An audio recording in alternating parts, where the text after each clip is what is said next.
Late Monday night, former President Donald Trump filed an emergency request to a federal judge to prevent the National Archives from sending sensitive records to the January 6th committee investigators by Friday.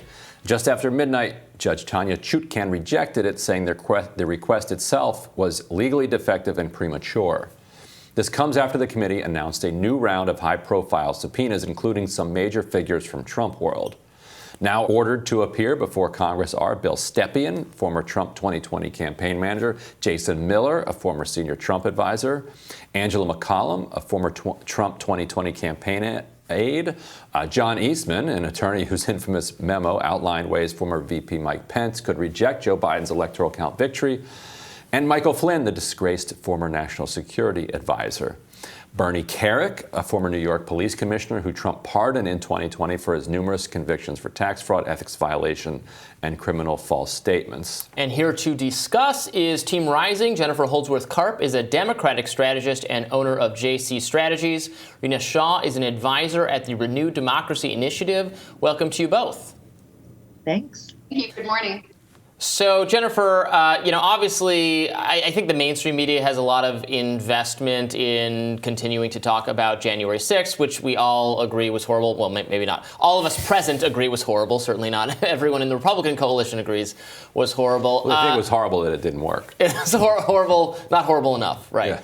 But, Jennifer, is there do you think there's a good reason to keep chasing this story? Is there a lot more information? Like, I don't think we're going to find out so much that this was, the coup attempt or whatever you want to call it was organized from legally it was. The challenge was, but the mob showing up at the Capitol was not. What do you think?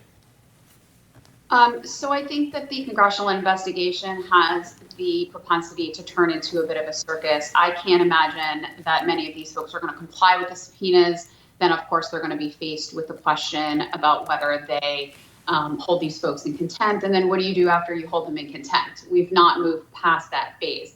I'm way more interested in the potential DOJ investigation because I think that there were, honest to God, legal violations and conspiracy, not conspiracy theory as you see on the internet, but legal definition of conspiracy headed into January 6th. I think that some members of Congress and a lot of those folks that you just mentioned from that tweet read have some questions that they need to answer about how this was organized. And I think when we say it was organized, it's a little bit of a misnomer in terms of, okay, who's going to go where and who's going to go into what room. That's not the organization piece that a lot of folks on the Hill are talking about.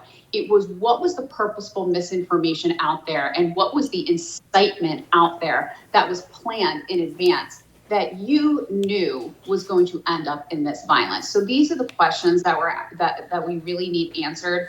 Correct. The congressional investigation right now is about to turn into a circus. It is about to turn into a mini constitutional crisis. I think the DOJ investigation has a much better ability to answer some of these questions. As we've seen in the past, like Benghazi, like a lot of other hearings, they turn into political footballs, and that's not going to help the health of our democracy. So, Rena, how do you balance the interest in kind of preserving the peaceful transfer of power that the U.S. has, enjoyed, more or less since 1800, with the need to allow Congress to actually, subpoena officials and have them come before them? Because how much do you worry about the jailing of political opponents becoming routine in U.S. politics? I actually don't worry about that much, Ryan, because I think what we've seen play out over these past 10 months is a real seriousness and this going quite slow. People do think on the Hill that this is what is needed to sort of temper the expectations of the American electorate. Perhaps if they went too fast, it would take us towards that concern. Is this a complete political witch hunt? But what we see here is that there was a peaceful transfer of power. Of course, President Trump acted a bit immaturely that day and didn't participate. But again, that was his choosing, and nothing says he had to be there on the stage for Joe Biden to be sworn in. But I feel encouraged by the many acts that have taken place in the months following the insurrection. And I think it's important that we continue to call it an insurrection. Those are fellow Americans of ours that were hitting the Capitol. I mean, I was there that day. I was at the closest private building you could be at. I couldn't leave for 9 hours. I can tell you, it felt pretty nuts to see that happening because I was just waiting for the military to come. That's just my instinct. But when that didn't happen, I'm thinking to myself, okay, what's this mean for our country moving forward? And I think to answer your question there, we should not be so worried because we've seen the Republic persevere. We've seen it remain intact. And the work of this congressional committee, though Republicans wanted to paint it out to be completely partisan, has been going quite well. My worry at this moment, though, is why issue more subpoenas if you're not going to enforce them? Yeah. With Bannon, we've seen what we've seen. Steve Bannon has been able to remain seemingly untouchable. He's a guy who should be held in contempt. I frankly think he should be behind bars. So my concern is, how do we move forward? How do we trust the committee to do the work the American people want while sort of preserving that whole, we're keeping this process moving slowly and nicely so as to not really ramp up the emotions that could lead us towards feeling that these are political witch hunts. Because the closer we get to that stuff, Ryan, the more that Trump will have his ammo to say, this is exactly how government functions and this is why you should question it even more. So CNN's Stephen Collins praised the Select Committee, writing, quote, "The House probe into the Capitol insurrection is making its most significant strides yet in gaining understanding of Donald Trump's behind-the-scenes maneuvering before and during his coup attempt against American democracy." Rena, I know you're involved with a new project at the Renewed Democracy Initiative called Frontlines of Freedom, which brings together 52 dissidents from 28 oppressive countries to share their hopes and fears for American democracy, reminding Americans of the U.S.'s potential to serve as a global democratic inspiration. But do you see the January 6th breach as a coup and or a legitimate threat to American democracy?